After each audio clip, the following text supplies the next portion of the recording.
Constitution of India का one of the most important topic आज हम कवर करने वाले हैं वो है लोकसभा के स्पीकर एंड डेप्यूटी स्पीकर। इनसे रिलेटेड प्रोविजंस, इनके चुनाव की प्रक्रिया, रेजिग्नेशन एंड रिमूवल का तरीका और इस टॉपिक से रिलेटेड अगले पिछले जितने भी एमसीक्यूज बन सकते हैं हम आज उस सारे के सारे आपके साथ इस वीडियो में शेयर करने वाले हैं। तो कुछ भी मिस ना हो जाए इसलिए इस वीडियो में ध्यान से एंड तक बने रहिएगा। तो चलिए शुरू से शुरू करते हैं। हमारे कॉन्स्टिट्यूशन में टोटल कितने पार्ट्स हैं? Answer is 22। इन 22 पार्ट्स में से हम पार्ट 5 को बाहर बुला लेते हैं क्योंकि आज हमें इसी पार्ट से काम है। पार्ट 5 किस बारे में प्रोविजन करता है? तो द यूनियन के बारे में यानी संघ के बारे में प्रावधान करता है। पार्ट 5 को कितने चैप्टर्स में बांटा गया है? Answer is very very simple. Part 5 is divided into 5 chapters. 5वां पार्ट है और इसको बांटा भी 5 ही चैप्टर्स में गया है, तो याद रखने में आसानी रहेगी। लोकसभा अध्यक्ष और उपाध्यक्ष रिलेटेड प्रोविजन पार्ट 5 के किस चैप्टर में है? तो इसका आंसर है चैप्टर 2 पार्लियामेंट। इस चैप्टर के कौन से आर्टिकल लोकसभा अध्यक्ष और उपाध्यक्ष रिलेटेड प्रोविजन करते हैं? तो आंसर इज आर्टिकल 93। अध्यक्ष और उपाध्यक्ष का पद रिक्त होना,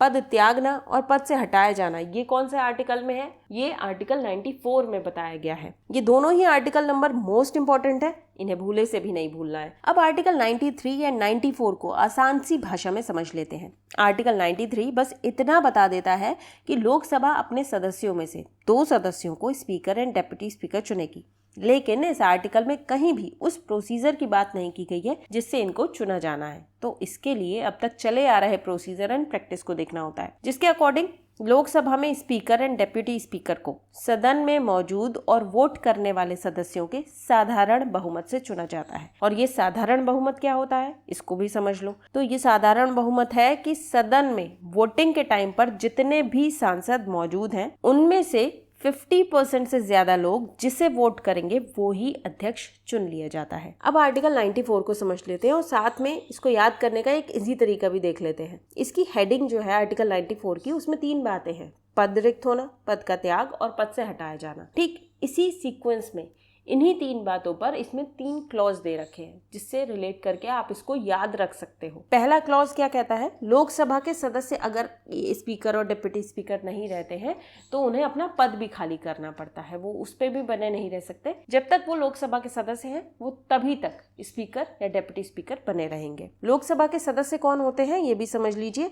ये वो होते हैं जिन्हें हम अपने अपने क्षेत्र से जनरल इलेक्शन में वोट देकर मेंबर ऑफ पार्लियामेंट बनाते हैं। ये एमपीज कहाँ के मेंबर कहलाते हैं? लोकसभा के मेंबर कहलाते हैं, यानी कि पार्लियामेंट के लोअर हाउस के। अब ये तो आपको पता ही होगा कि अपर हाउस होता है राज्यसभा एंड लोअर हाउस होता है लोकसभा। सेकंड क्लॉज में क्या है? इसके अलावा स्पीकर को अगर रेजिग्नेशन देना है तो वो डेप्यूटी स्पीकर को रेजिग्नेशन देगा। Vice versa, deputy speaker resignation दे रहा है तो वो किसे देगा? स्पीकर को देगा। ठीक। थर्ड बात क्या है? अगर लोकसभा के सदस्यों ने साधारण बहुमत से स्पीकर एंड डेप्यूटी स्पीकर को पद से हटाने का रेजोल्यूशन पास किया है तो भी ये स्पीकर एंड डेप्यूटी स्पीकर अपने पोस्ट पे नहीं रहेंगे। लेकिन प्रोवाइजो भी है, इस तरह का रेजोल्यूशन लाने से पहले मिनिमम 14 डेज का notice speaker and deputy speaker को देना होगा। दूसरा प्रोवाइजो भी है जिसमें कहा गया है जब भी लोकसभा डिसॉल्व होगी तो स्पीकर अपना पद तब तक खाली नहीं करेंगे जब तक नई लोकसभा की फर्स्ट मीटिंग नहीं हो जाती। इसके बाद नई लोकसभा में पहले प्रोटेम स्पीकर का चुनाव किया जाता है। ये एक अलग टॉपिक है जिसको मैंने पिछली वीडियो में समझाया था। इतना समझ गए ना? तो चलिए अब हम लोकसभा अध्यक्ष और उपाध्यक्ष पर जितने भी मोस्ट पॉसिबल एमसीक्यूज हैं उन्हें सॉल्व कर लेते हैं, जिससे ये टॉपिक पर कॉन्सेप्ट एकदम क्लियर हो जाए। एंड अगर किसी भी एग्जाम में इस टॉपिक से रिलेटेड कोई भी क्वेश्चन आएगा ना तो आप आंख बंद करके भी आंसर कर दोगे अगर आज का इन सारे सवालों का वीडियो आप पूरा देख लेते हो। चलिए चलते हैं अपने पहले क्वेश्चन की ओर। भारत में लोकसभा अध्यक्ष पद की स्थिति निम्न में से किसके समान है? ऑप्शंस हैं इंग्लैंड के हाउस ऑफ लॉर्ड्स के अध्यक्ष की तरह, इंग्लैंड के हाउस ऑफ कॉमन्स के अध्यक्ष की तरह, यूएसए के सीनेट के अध्यक्ष की तरह या उपरोक्त में से कोई नहीं। देखिए ये हम सब जानते हैं कि भारत में जो संसदीय प्रणाली ली गई है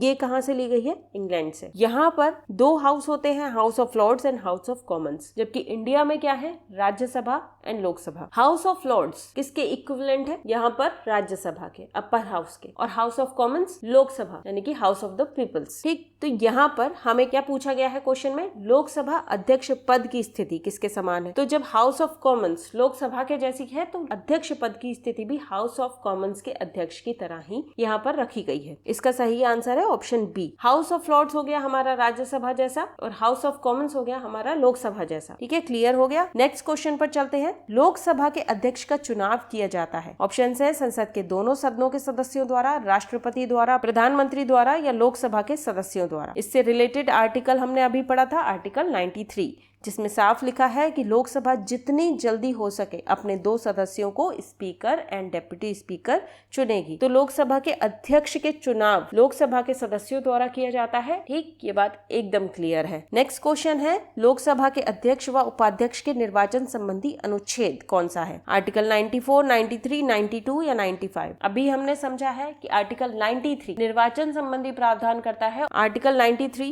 इस क्वेश्चन का सही आंसर है। नेक्स्ट क्वेश्चन है, प्रथम लोकसभा के स्पीकर कौन थे? एम.ए. अयंगर, जी.वी. मावलंकर, हुकुम सिंह या नीलम संजीव रेड्डी? बहुत बार पूछा गया है, बहुत इंपॉर्टेंट क्वेश्चन है। इसका सही आंसर है जी.वी. Mavalankar, option B. इनका पूरा नाम था गणेश वासुदेव मावलंकर, ध्यान रखिएगा, और इन्हें ही लोकसभा के पिता के रूप में भी जाना जाता है। एक और क्वेश्चन बन गया आपका यहाँ पर कि लोकसभा के पिता के रूप में किसे जाना जाता है? आंसर क्या होगा? जी.वी. मावलंकर। नेक्स्ट क्वेश्चन पर चलते हैं। लोकसभा के स्पीकर को पद की शपथ कौन दिलाता है? भारत के राष्ट्रपति, सर्वोच्च न्यायालय के मुख्य न्यायाधीश, भारत के प्रधानमंत्री या फिर उपरोक्त में से कोई नहीं। तो देखिए, लोकसभा स्पीकर के पद की शपथ नहीं लेता।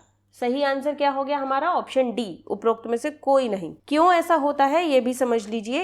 एक लोकसभा सदस्य होने के नाते लोकसभा के अन्य सदस्यों की तरह ही स्पीकर बनने वाला व्यक्ति प्रोटेम स्पीकर के सामने शपथ ले लेता है। ऐसे सदस्य के तौर पर शपथ लेने के बाद ही स्पीकर का चयन किया जाता है, जिस वजह से स्पीकर दोबारा किसी तरह की कोई शपथ नहीं लेता। समझ गए ना कि स्पीकर पद की शपथ नहीं होती, सामान्य सांसद के तौर पर ही शपथ होती है। नेक्स्ट क्वेश्चन डिटेल वाला है, थोड़ा ध्यान से देखिएगा कि निम्नलिखित में से कौन सा या से कथन लोकसभा स्पीकर के बारे में सही है। पहला क्या है? लोकसभा स्पीकर का चुनाव लोकसभा द्वारा उसके सदस्यों में से किया जाता है। दूसरा कथन है लोकसभा अध्यक्ष के चुनाव की तारीख राष्ट्रपति द्वारा तय की जाती है। और तीसरा कथन है एम.ए. अयंगर पहले लोकसभा अध्यक्ष थे। इसमें से बताने हैं कौन कौन से सही है और कौन कौन से नहीं। तो हमारा पहला सेंटेंस जो है, पहला स्टेटमेंट जो है, लोकसभा स्पीकर का चुनाव लोकसभा द्वारा उसके सदस्यों में से किया जाता है, ये एकदम सही है, अंडर आर्टिकल 93। लोकसभा अध्यक्ष के चुनाव की तारीख राष्ट्रपति द्वारा तय की जाती है, ये भी एकदम सही है। राष्ट्रपति ही तय करते हैं कि किस तारीख को लोकसभा के अध्यक्ष का चुनाव किया जाएगा। और तीसरा स्टेटमेंट ए. अयंगर पहले लोकसभा अध्यक्ष थे,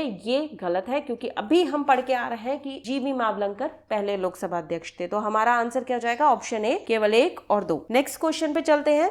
संसद के संयुक्त सत्र को राष्ट्रपति द्वारा बुलाया जाता है और इस सत्र की अध्यक्षता की जाती है किसके द्वारा? राष्ट्रपति द्वारा, प्रधानमंत्री द्वारा, राज्यसभा के सभापति द्वारा या लोकसभा के अध्यक्ष द्वारा? तो संसद के संयुक्त सत्र को अंडर आर्टिकल 108 राष्ट्रपति द्वारा बुलाया जाता है, बट इसकी अध्यक्षता लोकसभा का अध्यक्ष करता है और अध्यक्ष के अब्सेंट होने पर उपाध्यक्ष करता है, और उपाध्यक्ष भी ना हो तो राज्यसभा का उपसभापति इस बैठक की अध्यक्षता करता है। लेकिन ध्यान रहे कि राज्यसभा का सभापति कभी भी इस बैठक की अध्यक्षता नहीं करता। ठीक है, तो इसका सही आंसर हो गया ऑप्शन डी, लोकसभा के अध्यक्ष द्वारा ऐसे संयुक्त सत्र की अध्यक्षता की जाती है। नेक्स्ट क्वेश्चन है, निम्न में से क्या लोकसभा स्पीकर की शक्ति नहीं है? ऑप्शन आर, जब स्पीकर को पद से हटाने की प्रक्रिया चल रही होती है तो वह उसमें भाग ले सकता है। दूसरा ऑप्शन है, किसी भी लोकसभा सदस्य के चुनाव से संबंधित किसी भी विवाद पर निर्णय दे सकता है। तीसरा है, वह लोकसभा के सदस्यों का अधिकारी होता है। और चौथा है, यह तय करता है कि कौन सा बिल मनी बिल है, यानी धन विधेयक है या नहीं है। तो यहाँ हमें क्या बताना है कि स्पीकर की पावर कौन सी नहीं है? ए है, जी बिल्कुल है। जब स्पीकर को पद से हटाने की प्रक्रिया चल रही होती है तो वो उसमें भाग ले सकता है एज पर आर्टिकल 96 क्लॉज 2, लेकिन उसकी अध्यक्षता नहीं कर सकता एज पर आर्टिकल 96 क्लॉज 1। ठीक, सी भी है कि वह लोकसभा के सदस्यों का अधिकारी होता है, बिल्कुल होता है। लोकसभा का अध्यक्ष ही लोकसभा के सदस्यों का अधिकारी होता है। डी ऑप्शन भी सही है, क्योंकि वही मतलब लोकसभा का अध्यक्ष ही ये तय करता है कि कौन सा बिल मनी बिल है या फिर नहीं। रिलेटेड आर्टिकल कौन सा है? आर्टिकल 110 क्लॉज 3, बट बी नहीं है ऑप्शन सही, क्योंकि किसी भी लोकसभा सदस्य के चुनाव से संबंधित विवाद पर निर्णय देना चुनाव आयोग का काम होता है, स्पीकर का नहीं होता, एज पर आर्टिकल 103। ठीक है, ये क्वेश्चन हो गया। ध्यान से जब कहीं भी नहीं वाले क्वेश्चन आते हैं तो उन्हें बहुत ध्यान से पढ़कर सॉल्व करना होता है। नेक्स्ट क्वेश्चन है, लोकसभा अध्यक्ष के वेतन और भत्ते कौन तय करता है? तो ये कहाँ तय किए जाते हैं ये बताना है। ये कौन तय करता है ये बताना है। भारत के राष्ट्रपति तय करते हैं, संसद तय करती है, लोकसभा तय करती है, या फिर राज्यसभा तय करती है? तो इसका सही आंसर होगा संसद। ये सीधा बेयर एक्ट से क्वेश्चन है, आर्टिकल 97 इस बारे में बात करता है। अगला क्वेश्चन देखते हैं, वरीयता क्रम में लोकसभा स्पीकर की रैंक क्या है? 9वीं, 6वीं, 7वीं, 8वीं। पहले हम यहाँ पर ये समझ लेते हैं कि वरीयता क्रम क्या है, टेबल ऑफ प्रेसिडेंस क्या है। तो भारत के जितने भी गणमान्य होते हैं उनकी सेरेमोनियल पर्पज से एक लिस्ट तैयार की जाती है, बाकी इसका किसी गवर्नमेंट फंक्शनिंग में इस्तेमाल नहीं होता है। इस टेबल में 25 नंबर तक के रैंक रखे गए हैं, जिसमें हमारे जो लोकसभा के स्पीकर साहब हैं ये 6th रैंक पर आते हैं और चीफ जस्टिस ऑफ इंडिया के साथ अपना रैंक शेयर करते हैं। मतलब चीफ जस्टिस ऑफ इंडिया और Lok Sabha speaker 6th rank hold करते हैं। ठीक है, और ये जो यहाँ पर आप लिस्ट देख रहे हैं ये टॉप मोस्ट 6 रैंक की लिस्ट है। मोस्टली इन्हीं में से क्वेश्चन पूछा जाता है। अगला क्वेश्चन है, लोकसभा अध्यक्ष अपना इस्तीफा किसे सौंपते हैं? राष्ट्रपति को, नए लोकसभा अध्यक्ष को, लोकसभा उपाध्यक्ष को, भारत के मुख्य न्यायाधीश को? देखिए ये क्वेश्चन भी सीधा बेयर एक्ट से क्वेश्चन है। इसका सही आंसर है ऑप्शन सी, लोकसभा उपाध्यक्ष को। ये हम पहले ही पढ़ चुके हैं अंडर आर्टिकल 94 की लोकसभा अध्यक्ष अपना इस्तीफा लोकसभा के उपाध्यक्ष को सौंपते हैं और लोकसभा के उपाध्यक्ष अपना इस्तीफा लोकसभा के अध्यक्ष को सौंपते हैं। हमारा अगला क्वेश्चन है, लोकसभा अध्यक्ष के वेतन और भत्तों का भार किसके ऊपर भारित होता है? ऑप्शंस हैं आकस्मिक निधि पर, संचित निधि पर, दोनों पर या किसी पर नहीं। इसका सही आंसर क्या है? ऑप्शन बी, संचित निधि पर। ठीक, नेक्स्ट क्वेश्चन है, लोकसभा के प्रथम उपाध्यक्ष कौन थे? Options are Krishnamurthy Rao, G V. Mavalankar, Anant शयनमयंकर, हुकुम सिंह। तो इसका सही आंसर हमारा क्या है? Option C. यहाँ पर हमसे क्या पूछा गया है? उपाध्यक्ष कौन थे पहले उपाध्यक्ष थे M.A. अयंगर। हमसे पहले पूछा गया था कि लोकसभा के अध्यक्ष कौन थे पहले, तो वो है जी.वी. मावलंकर। M.A. अयंगर का पूरा नाम है मधुभूषी अनंत शयनम अयंगर।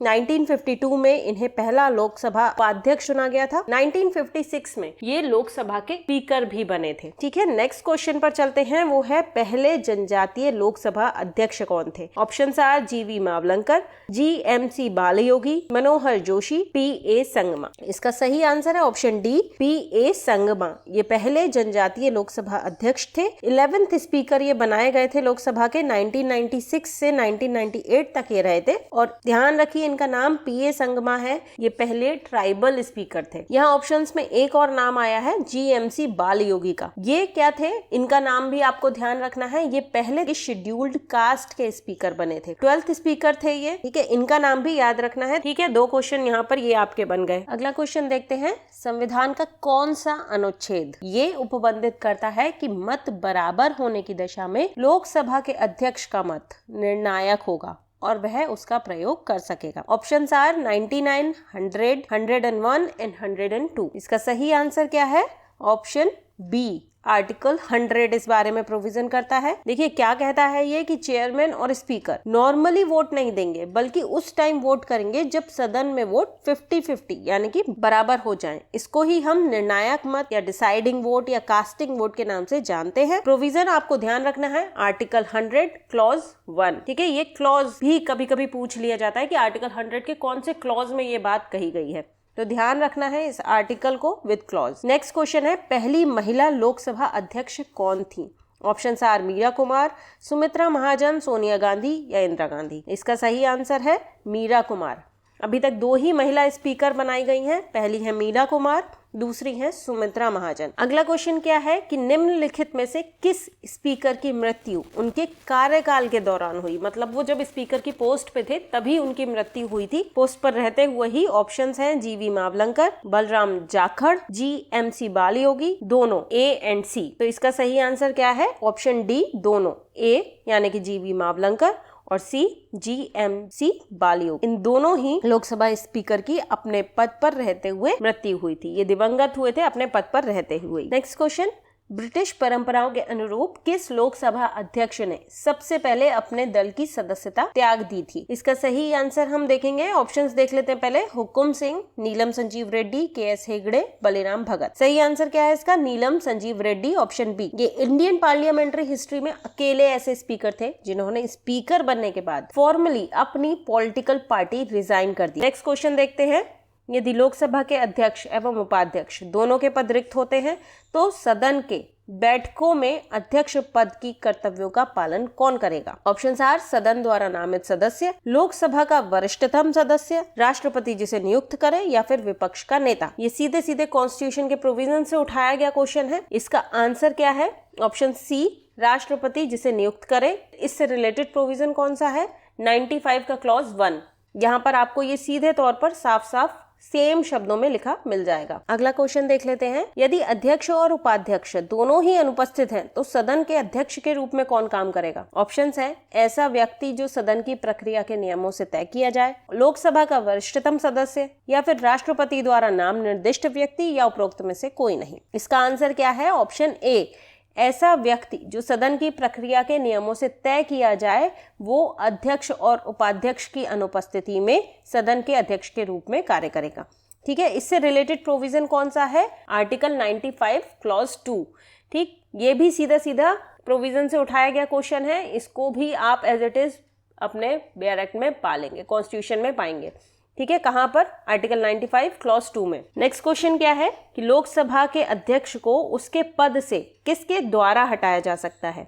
ऑप्शंस आर राष्ट्रपति, प्रधानमंत्री, संसद के दोनों सदनों द्वारा पारित प्रस्ताव के द्वारा, या फिर लोकसभा द्वारा पारित प्रस्ताव द्वारा। ये हम पहले पढ़ चुके हैं, स्टार्टिंग में ही हमने पढ़ा था आर्टिकल 94 में कि लोकसभा द्वारा पारित प्रस्ताव से लोकसभा के अध्यक्ष को उसके पद से हटाया जा सकता है, लेकिन उससे पहले की एक कंडीशन है कि मिनिमम 14 डेज का नोटिस इस रिगार्डिंग उनको देना होता है। ठीक है, ये भी ध्यान रखिएगा। अब हम कुछ क्वेश्चंस को वन लाइनर के तौर पर देख लेते हैं, ऑप्शंस नहीं रखते हैं, सीधे उनका आंसर ही देख लेंगे, जिनका answer most of the time अध्यक्ष ही होने वाला है। तो पहला है लोकसभा के महासचिव की नियुक्ति कौन करता है? ये कौन करता है लोकसभा के महासचिव की नियुक्ति? लोकसभा का अध्यक्ष करता है। वर्तमान लोकसभा महासचिव कौन है हमारे? उत्पल कुमार सिंह। ठीक, नेक्स्ट है लोकसभा सचिवालय प्रत्यक्ष पर्यवेक्षण किसके अधीन है? तो ये भी किसके अधीन होता है? लोकसभा सचिवालय का पर्यवेक्षण किसके अधीन होता है? लोकसभा अध्यक्ष के। नेक्स्ट है इसका निर्णय कौन करता है कि कोई विधेयक धन विधेयक है या फिर नहीं? ये कौन करता है? लोकसभा का अध्यक्ष तय करता है कि कौन सा विधेयक धन विधेयक है या नहीं है। इसका प्रोविजन आपको याद रखना है, आर्टिकल 110 का क्लॉज 3 इसके बारे में बात करता है। नेक्स्ट है भारतीय संसद की लोक समिति के अध्यक्ष को कौन मनोनीत करता है? आंसर इज लोकसभा अध्यक्ष। संसद की लोक लेखा समिति के अध्यक्ष की नियुक्ति कौन करता है? तो वो भी लोकसभा का अध्यक्ष ही करता है। देखिए यहाँ ध्यान रखना है कि लोकसभा की समितियां अध्यक्ष के निर्देशाधीन ही काम करती हैं। अध्यक्ष ही सारी संसदीय समितियों के सभापति नामित करता है।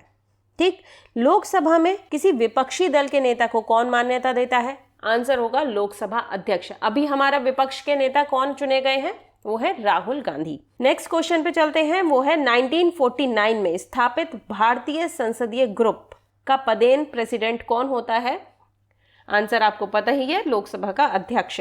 भारत में विधायी निकायों के पीठासीन अधिकारियों के सम्मेलन का सभापति भी लोकसभा का अध्यक्ष ही होता है। नेक्स्ट है दल बदल के आधार पर लोकसभा के किसी सदस्य को अयोग्य ठहराने की शक्ति निहित है किसमें?